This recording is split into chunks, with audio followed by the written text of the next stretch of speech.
ઓફિસમાં કોઈ નહીં, કોન્ટ્રાક્ટર ઓફિસમાં બેસે. તમારા અધિકારી નથી ઓફિસમાં, કોન્ટ્રાક્ટર ઓફિસમાં બેસે બધા. કોન્ટ્રાક્ટ કેટલા રોડ રસ્તાના કેટલા ભ્રષ્ટાચારની ફરિયાદ છે તમારા પર? રોડ રસ્તા કેટલા ધોવાઈ ગયા છે? કોઈ કાગળિયા ગાયબ થયા તો કોણ જવાબદારી લેશે?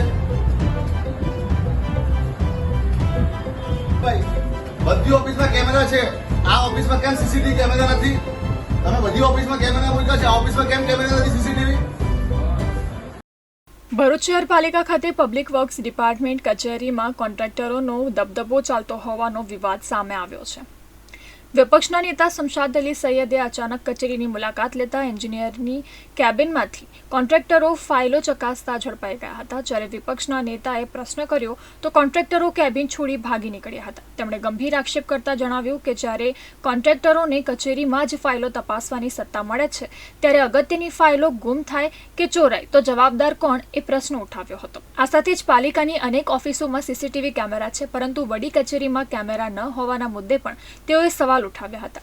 વિપક્ષે તાત્કાલિક તપાસ અને જવાબદાર અધિકારીઓ સામે કાર્યવાહીની માંગ કરી છે.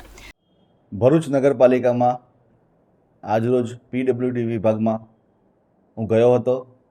ત્યારે પીડબ્લ્યુડી વિભાગના જે અધિકારી છે અધિકારી ગેરહાજર હતા, બીજા એન્જિનિયર પણ ગેરહાજર હતા.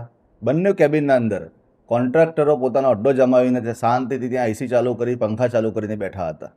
ભરૂચ નગરપાલિકા કહી શકાય કે કરોડો રૂપિયાની જે બજેટના ઉપર ચાલતી નગરપાલિકા છે, ત્યારે મહત્ત્વની ફાઇલો જે છે પીડબ્લ્યુડી વિભાગની એ કેબિનમાં રહે છે.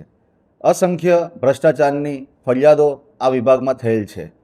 રોડ રસ્તાની કામગીરી જે સમય મર્યાદા હોય છે કોન્ટ્રાક્ટરની, એ સમય મર્યાદા પહેલાં જ રોડ રસ્તાઓ ધોવાઈ જવાના બનાવો, રોડ રસ્તાઓ તૂટી જવાના બનાવો બનેલા છે.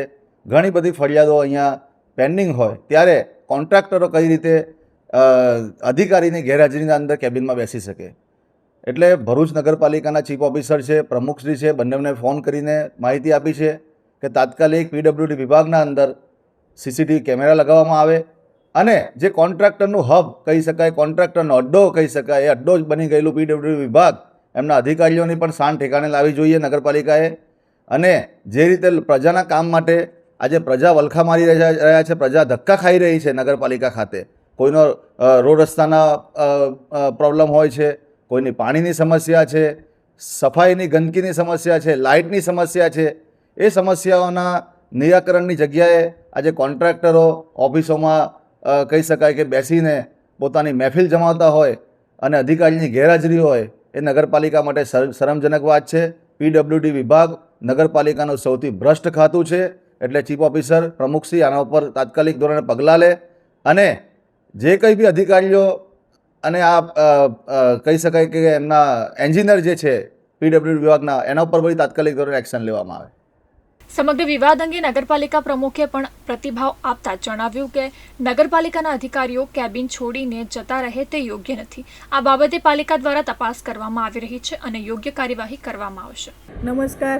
આજ રોજ વિપક્ષ દ્વારા અમને રજૂઆત કરવામાં આવી છે કે પૌડી શાખામાં અધિકારીની ગેરહાજરીમાં જે તે કોન્ટ્રાક્ટરો જાતે ફાઇલ ચેક કરી અને તપાસ કરતા હોય તો તે અમારા ધ્યાન પર આવ્યું છે અને જે તે અધિકારી પર અમારે જે કાર્યવાહી કરવાની છે એ પણ કરીશું અને સૂચના પણ આપીશું કે આ રીતે કોઈ કાર્ય કરવામાં ના આવે કે આપની ગેરહાજરીમાં કોઈ ઓફિસ ખોલીને કોઈક ફાઇલો ચેક કરે અને આગળ આ વાતને ધ્યાન પર લઈને આપણી નગરપાલિકાને આપણે આપણી રીતે સ્વતંત્ર રાખીએ.